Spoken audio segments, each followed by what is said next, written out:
오늘 제가 전해드릴 소식은 정말 충격적입니다. 65세에 새로 취업했다가 해고당한 박모 씨가 실업급여 300만 원을 못 받았는데 이제 곧 받을 수 있게 될지도 모릅니다. 더 놀라운 건 이게 박모 씨만의 이야기가 아니라는 거예요. 지금 이 순간에도 수십만 명의 시니어분들이 같은 상황에 처해 있거든요. 그런데 정부가 드디어 움직이기 시작했습니다. 만약 여러분이 65세 이후에 일하고 계시거나 앞으로 일할 계획이 있으시다면 오늘 이 영상은 여러분의 노후 생활을 완전히 바꿀 수 있는 정보입니다. 절대 중간에 나가지 마시고 끝까지 들어보세요. 왜냐하면 마지막에 여러분이 당장 해야 할 중요한 행동 3가지를 알려드릴 테니까요. 그럼 먼저 현재 상황부터 정확히 파악해 보겠습니다. 지금 우리나라에는 정말 말도 안 되는 규정이 있어요. 65세 이후에 새로 취업한 분들은 아무리 열심히 일해도 아무리 억울하게 해고당해도 실업급여를 한 푼도 받을 수 없습니다. 실제 사례를 들어볼게요.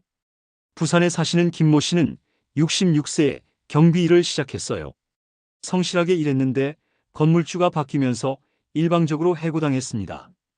8개월 동안 고용보험료를 꼬박꼬박 냈는데도 실업급여는 0원이에요. 반면에 65세 이전부터 계속 일하던 분이라면 65세가 넘어서 해고당해도 실업급여를 받을 수 있어요. 똑같이 해고당했는데 나이 때문에 차별받는 거죠. 이게 얼마나 불공평한지 아시겠죠? 그런데 왜 이런 말도 안 되는 제도가 생겼을까요? 1995년에 실업급여 제도를 만들 때는 이런 생각이었어요. 65세 넘으면 어차피 재취업도 어렵고 국민연금도 나오니까 실업급여는 필요 없겠지. 라는 생각이었던 거죠. 하지만 2025년 현재는 어떤가요? 65세는 이제 청춘입니다. 건강한 시니어들이 넘쳐나고 70세까지도 일하고 싶어하는 분들이 많아졌어요. 평균 수명은 83세까지 늘어났고요. 그래서 정부가 드디어 이 문제를 해결하려고 나선 겁니다. 지금부터 말씀드릴 내용이 핵심입니다. 고용노동부에서 공식 발표했습니다. 65세 이상 실업급여 지급 확대 법안을 내년 3월에 국회에 제출한다고 했어요. 이건 단순한 검토가 아니라 확정된 계획입니다. 더 중요한 건 대통령 직속 국정기획위원회에서 이걸 국정과제에 포함시켰다는 거예요. 즉, 정부의 최우선 과제 중 하나가 된 거죠. 구체적인 일정도 나왔습니다. 2027년 상반기에 최종 논의를 거쳐서 2028년부터 시행 예정이에요. 그럼 누가 혜택을 받을까요? 65세 이후에 새로 취업한 모든 분들이 대상입니다. 예상 대상자만 해도 수십만 명이고 정부는 이를 위해 연간 3천억 원, 4년간 총 1조 2천억 원을 투입할 계획이라고 했어요. 이게 여러분에게 어떤 변화를 가져올까요?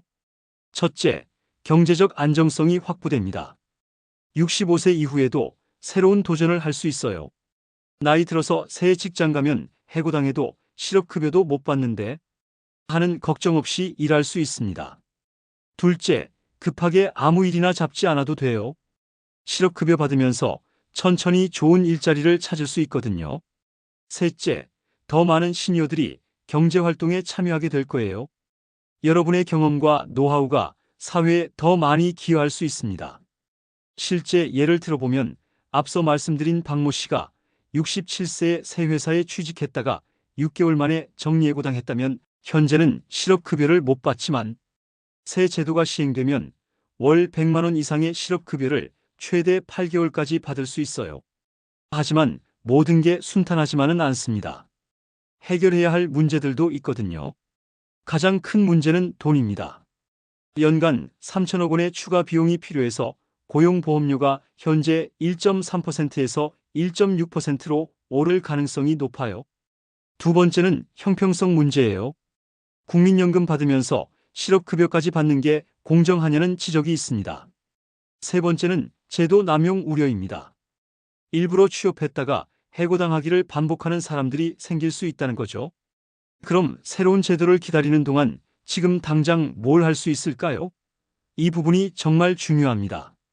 지금도 받을 수 있는 지원이 있어요. 65세 이전부터 계속 일한 분들은 현재도 실업급여를 받을 수 있고 취업성 공패키지는 나이 제한이 없어서 직업훈련비와 취업활동비를 지원받을 수 있어요.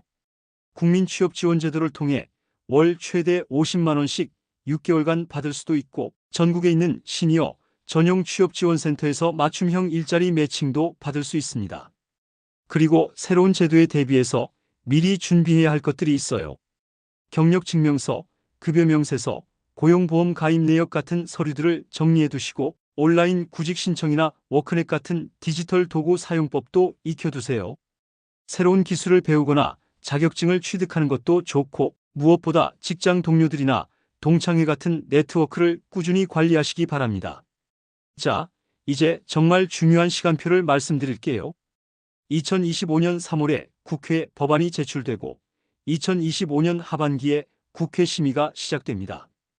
2027년 상반기에 최종 논의를 거쳐서 2028년부터 시행 예정이에요. 하지만 정치적 상황이나 재정 여건에 따라 일정이 바뀔 수 있으니까 계속 관심을 갖고 지켜봐야 합니다. 여기서 여러분이 당장 해야 할 중요한 행동 3가지를 알려드리겠습니다. 처음에 약속드린 그 내용이에요. 첫째, 지금 즉시 여러분의 고용보험 가입 상태를 확인하세요. 4대 보험정보연계센터나 워크넷에서 확인할 수 있어요. 65세 이후에 새로 취업하실 때 고용보험 가입이 필수거든요. 둘째, 관련 서류를 지금 당장 정리하세요. 경력증명서, 재직증명서, 급여명세서 이런 것들 말이에요. 나중에 급하게 찾으려면 시간이 많이 걸립니다. 셋째, 여러분 지역의 고용센터에 연락해서 시니어 지원 프로그램에 대해 문의하세요. 새로운 제도가 시행되기 전에도 받을 수 있는 도움이 많아요. 마지막으로 정말 중요한 말씀을 드리고 싶어요. 나이는 정말 숫자일 뿐입니다. 65세든 70세든 여러분은 여전히 사회에 기여할 수 있는 소중한 인재예요. 이번 실업급여 확대는 단순히 돈을 주는 제도가 아니라 우리 사회가 시니어의 가치를 인정하고 존중한다는 메시지입니다. 오늘 이 정보가 여러분께 도움이 되셨나요? 이런 중요한 소식을 놓치지 않으시려면 구독과 알림 설정 꼭 해주세요. 댓글로 여러분의 경험이나 궁금한 점도 공유해 주시고 다른 시니어분들에게도 이 영상을 널리 알려주시기 바랍니다. 항상 건강하시고 행복한 하루 되세요. 참고로 이 내용은 현재 정부에서 검토 중인 사항이니까 변경될 수 있어요. 정확한 최신 정보는 고용노동부 공식 발표를 꼭 확인해 주시기 바랍니다.